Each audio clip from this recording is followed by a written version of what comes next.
La Fédération nationale des tiers de confiance regroupe 4 types d'acteurs. Les tiers de confiance, qui sont labellisés tiers de confiance, donc qui sont des prestataires de services.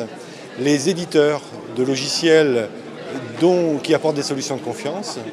Il y a les experts, comme des avocats par exemple, spécialistes des métiers de la confiance. Les métiers de la confiance couvrent tout ce qui est signature électronique, authentification forte, horodatage, coffre-fort électronique. Enfin, la Fédération nationale des tiers de confiance regroupe également les professions réglementées, telles que les experts comptables, les huissiers de justice. Au fil des années, les applications de confiance commencent à se diffuser. Il y a 3 ou 4 ans, on ne parlait pas de facture électronique. Aujourd'hui, on n'en parle presque plus parce que c'est rentré dans les mœurs. On parle aujourd'hui de fiches de paie électronique, par exemple. Et donc, chaque année, il y a une application phare de l'année. Et c'est pour ça qu'on parle de plus en plus des métiers de confiance. Les labels ont toujours fait partie d'une activité intense à la FNTC.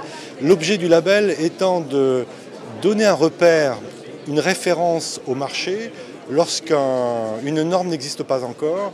Dans les métiers de la confiance, nous sommes encore dans des activités qui ne sont pas complètement diffusées dans le monde professionnel et encore moins dans le monde du grand public. Et il est important d'avoir des repères à la fois pour les professionnels qui exercent ces professions et aussi bien sûr pour les clients qui veulent faire usage de ces technologies. Et le label donne une notion de confiance justement aux solutions de confiance en attendant que les normes arrivent. La FNTC publie de nombreux guides qui sont produits par des groupes de travail qui planchent sur un sujet donné. Chaque année, la FNTC republie une mise à jour du vade-mecum juridique qui donne les dernières nouvelles sur les valeurs légales des documents électroniques.